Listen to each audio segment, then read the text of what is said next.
saya, Anda itu hanya titik dalam keberadaan. Awal. Iya, kita ini hanya titik kan. Iya, oke. Titik dari sebuah penciptaan. Oh iya. Iya paham. Kita ini kan hanya titik dari sebuah paham. penciptaan. Dari tadi mikir ngelek saya tiba-tiba. Kita ini kan hanya sebuah titik dari penciptaan. Ya. Kita ini hanya sebuah titik dari penciptaan. Maka kita mengawali Bismillahirrahmanirrahim karena ba itu yang kita tulis sekalipun itu tintanya itu tetap ujung tak titik. Maka nuqtatul wujud. Artinya titik keberadaan makhluk, titik keberadaan kita, titik entitas kita itu ya dari situ. Maka kalau kita mengawali hidup kita dengan Bismillahirrahmanirrahim, kita ini kan menyertakan Allah dalam hidup kita. Kita menyertakan Allah dalam ucapan, dalam pikiran, dalam hati, dan dalam perbuatan.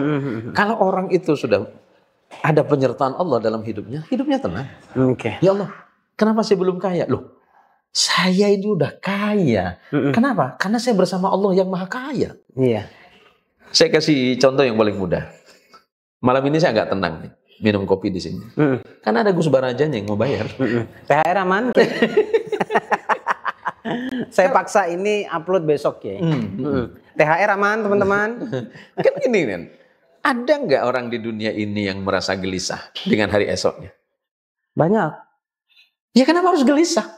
Banyak yang gelisah Kiai. Ya kenapa harus gelisah? Nggak tahu, tanya mereka. Saya nggak gelisah. Saya aman hidup saya sudah. Gelisah? Kan ada Allah. Iya, nah itu tuh. Loh, katanya kita ini kan hamba Allah, seorang mukmin. Ada satu kalimat motivasi itu. Bagaimana mungkin aku miskin sedangkan aku adalah hamba Allah yang adalah kaya. Hamba dari Allah yang maha kaya. Yang maha kaya. Gini kan, gini. Bagaimana mungkin saya dan Anda gelisah tentang esok? Esok itu belum tentu milik kita. Iya. Khawatir besok malam lewat ntar. Esok itu bukan milik kita, saudaraku.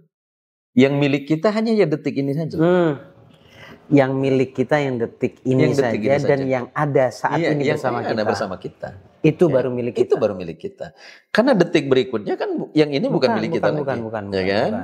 Nih, bukan punya saya udah. Ya. Karena yang milik saya yang saya tarik. Dah. Itu punya saya. Termasuk tadi saya bawa sangu buat beli kopi ini bukan milik saya. Bukan milik saya. Oke. Jadi kenapa mencemaskan hari esok yang terlalu berlebihan? Ya kalau manusianya, saya kan manusia. Ya, memang sampean pikir saya malaikat. Ya, betul. Kita juga punya kecemasan yang sama, kita juga punya kekhawatiran dan rasa takut yang sama. Tapi mbok ya jangan terlalu berlebih-lebihan. Karena ingat bahwa kita ini adalah hamba Allah yang maha hebat. Betul. Yang bisa merubah apapun dalam hidup sekejap. Betul. Kita ini adalah hamba Allah yang maha kuat. Kenapa kita ini cenderung mengeluh di saat kita lemah? Ya. Kita ini adalah hamba Allah yang maha kaya. Bagaimana mungkin kita ini takut miskin selagi Allah itu masih berkuasa? Bagaimana mungkin saya ini takut lapar sementara nikmat Allah itu tiada terbatas? Bagaimana mungkin saya takut begini dan begitu sementara Allah itu adalah zat yang selalu melindungi saya? Yang menjamin hidup saya adalah Allah. Betul. Kalau hari ini Anda punya kartu kredit, Anda saja bangga. Karena ada yang menjamin kredit saya. Ini nampar sebenarnya, nggak tahu Anda sadar apa enggak, ini nampar. Yang lagi punya kartu kredit. Kartu ATM. Anda merasa terbackup. Padahal kalau Allah mau hanguskan sekarang juga bisa. Kenapa tidak? Bagaimana kalau Anda tidak bangga kepada Allah yang membackup seluruh hidup Anda? Rongona kupingmu itu. Bagaimana mungkin kita ini masih gelisah akan ini akan itu? Ya. Bagaimana mungkin kita masih takut ini akan itu? Gak usah khawatir, gak usah takut. Allah itu masih masih kuasa. Tapi jujur Kiai, untuk menanamkan itu tuh tidak mudah Kiai. Iya. Saya berusaha berada di posisi teman-teman karena itu fase yang pernah kita lewati juga, bahwa untuk kalimat sesederhana itu, sebiasa itu tidak mudah loh Kiai. Itu anak kita lagi nonton dari Malang itu. Oh ya, autor ya. Oh iya. Siap. Ya autor Abi lagi ini nanti ngobrol ya. Anak saya lagi di Malang. Jadi gini. Gak mudah Kiai. Kan gak sederhana itu Kiai. Loh, yang bilang itu sederhana siapa? Iya. Kalau saya menghadapi ini sendirian saya nggak mampu. Oke. Tapi kalau saya ada istri di samping saya mampu nggak? Mampu. Oke. Kalau saya ada Bagus Baraja, saya mampu nggak? Mampu. Bagaimana kalau ada Allah? Mampu. Lebih mampu lagi. Berarti sekarang PR-nya adalah, latihannya adalah berulanglah merasa bahwa Allah itu ada. Loh, Karena sebenarnya nggak semua dari kita tuh merasa Allah tuh ada loh Kiai. gini loh. Ketika butuh uang saja yang muncul di pikirannya harus berhutang pada siapa? Entitas kedirian kita ini kan harus dipertanyakan. Benar nggak kita ini percaya sama Allah? Tuh. Sohe. Benar nggak kita percaya kan? Enggak. Tuh. Kita sedang main-main aja. Kita sedang main-main saja. Saya sering mengungkapkan satu kalimat indah dari guru kami. Kalam sucinya apa? Kalau sholatmu itu sudah baik, kamu nggak perlu cari rezeki. Karena gunung akan datang kepadamu. Kalau ulangi Kiai. Kalau sholatmu sudah baik, kamu nggak perlu cari rezeki. Nah, masuk pada kategori sholat yang baik yang seperti apa Kiai? Kiai kan rindu nih teman tandem yang agak kritis nih. Jadi saya nanya sekarang. Iya, iya. Yang masuk kategori baik, sholat yang baik, benar, itu yang seperti apa? Apakah Yang disebut terus dengan dilakukan khusyuk. atau oke? Seperti apa khusyuk? Allah menjawab, alladzina yadhunnuna annahum mulaqu rabbihim wa annahum ilaihi raji'un. Itu jawaban Quran. Ya, yang jawab itu memang saya Zain Muhsin, tapi sebenarnya itu jawaban Allah. Bahasa Allah. Allah menyebutkan dalam Al-Quran, siapa orang yang khusyuk? Alladzina yadhunnuna annahum mulaqu rabbihim.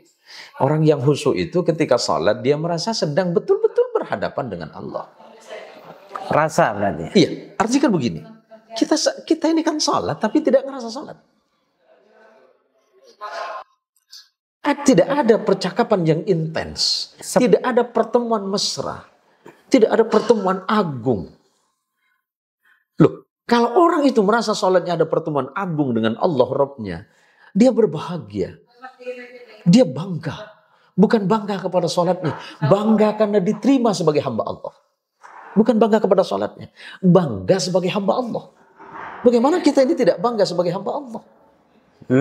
Bagaimana mungkin? Apa yang paling kita banggakan dari hidup selain hanya beriman kepada Allah? Bagi orang yang beriman. Iya. Alladzina yadhunnuna annahum mulaqu rabbihim. Orang yang memiliki ketetapan hati, kecenderungan hati, merasa rindu kepada Allah, khusyuk dalam sholatnya. Dia merasa sadar betul, ya Allah, Engkau menciptakanku, ya Allah. Kemudian aku berbuat salah, Engkau memaafkanku, ya Allah. Aku berbuat tidak baik, ya Allah, tapi Engkau masih memberikan aku kesempatan. Ya Allah, aku dalam keadaan susah, Engkau memberikan jalan keluar. Ya Allah, aku dalam keadaan miskin, Engkau memberikan aku kaya, ya Allah. Ini sadar lah. Sadar dia. Hingga kemudian, karena itu pertemuan agung, dia menangis. Dalam pertemuan agung, dia menangis kepada Allah. Bagaimana mungkin saya tidak menangis di hadapan ibu saya yang selalu saya rindukan dalam doa? Siti mewah ini. Siti mewah ini. Sangat. Ada enggak? Ketika Bagus Baraja, pesawat sudah landing, apa yang ada di pikiran? Ibu. Iyalah. Iyalah. Sama dengan anak-anak saya ketika pulang dari pesantren, yang dirindukan ibunya. Itu seorang ibu. Bagaimana ketika seorang hamba itu betul-betul berhadapan dengan Allah Rabbnya? Ngapain kita masih kasak kusuk tentang hidup kalau sholat kita udah benar? Rezekinya sudah dijamin oleh Allah. Khusus untuk orang muslim nih. Ini penutup ya. Baik. Khusus untuk orang muslim. Ketika dia merasa tenang, ketika dia bisa mengkondisikan dalam keadaan tenang, bersyukur dan sebagainya, apakah juga itu menjadi indikator bahwa sholatnya baik? Loh, gini, orang yang hatinya tenang, tidak ada kegelisahan, tidak ada kecemasan, dan tidak ada ketakutan di dalamnya, berarti dia sudah betul-betul sedang menghadap kepada Allah Rabbnya. Oh, sholat dalam makna yang lebih luas. Lebih luas. Ketika nanti keluar dari sholat, dia nanti keluar dari sholat. Oke. Tidak lagi dalam sholat. Oke. Secara khusus. Yang maksud saya yang saya maksud sholat secara khusus. Zahir. Yang saya maksud sholat yang kita lakukan. Iya. Keluar dari sholat, dia masih sholat. Loh, hatinya selalu berhadapan dengan Allah. Iya, dia masih sholat. Iya. Dia selalu merasa berhadapan dengan Allah. Berarti sholat itu seterusnya ya? Nilai dari sholat itu betul yang akan kita tetap lestarikan dalam hidup kita. Kalau orang itu menjadikan sholat itu sebagian dari hidupnya, maka ucapannya tertata enggak? Ini wajah tuh wajah. Iya. Ya, oke. Tertata tidak? Ucapannya tertata enggak? Iya dong. Ya, langkahnya tertata enggak? Iya dong. Siap. Pikirannya juga. Pikirannya juga tertata. Jadi dia tidak terburu-buru. Dan bahkan merasa dilihat terus oleh Allah. Selalu. Bahkan hidupnya dia selalu dibersamai oleh Allah. Dan dia selalu bersama Allah. Islam dan Maka kata, ihsannya. iya, ittaqillaha haitsuma kunta. Takutlah kalian semuanya kepada Allah dimanapun kalian berada. Baik. Syukron katsir. Baik. Terima kasih banyak. Singkat 1 jam mungkin ya, tidak lebih. Semoga menjadi nilai yang baik, jadi manfaat yang baik. Sebenarnya begini, kita tuh cuma perlu memasukkan dari ribuan kata yang kita sampaikan, masukkan saja 1 kalimat saja, random aja, Anda pilih, masukkan, jadikan prinsip, jalani. Siap. Karena prinsip saya belajar begitu. Dari sekian banyak buku tebal itu, saya ambil 1 esensi, saya masukkan dalam pikiran saya. Iya. Jadi saya tahu inti dari buku itu apa. Iya, sederhana sebenarnya hidup itu. Mulailah kembali kepada keyakinan dasar. Bahwa kita ini sedang dan selalu dilihat oleh Allah. Ya, ihsan kayak ya. Ya, tidak mungkin kita ini diabaikan oleh Allah. Kalau Allah itu begitu sanggup ngopeni, Allah itu sanggup memelihara miliaran bahkan triliunan makhluk, bagaimana dengan keadaan dirimu yang begitu sesederhana itu? Ayolah, jangan menghina Allah seakan-akan Allah tidak bisa ngurus kita. Oh, nggak bisa. Gitu. Maka yang selalu saya ingatkan dalam hati, dan ini rupanya diingat betul sama Gus Barajanya itu. Kaifa akhafu anil fakri wa ana abdul waniyun. Bagaimana mungkin aku takut miskin, sementara aku ini adalah hamba Allah yang maha kaya. Maha kaya Allah. Maha kaya, maha kaya. Nggak gitu. mungkin miskin. Nggak mungkin miskin. Kaya selalu. Iya. Nasihat terakhir ini 2-3 kalimat lah mungkin untuk teman-teman, karena sudah di menit terakhir kita. Baik, untuk anak-anakku sekalian, sahabat-sahabat dan teman-teman. Mau lebaran gitu ya? Iya. THR. Nasihat. Udah sawer ya. Yuk, kita belajar untuk kembali kepada fitrah. Apa itu fitrah? Yang kita tahu kan zakat fitrah. Makna fitrah itu adalah kullu mauludin yuladu 'alal fitrah.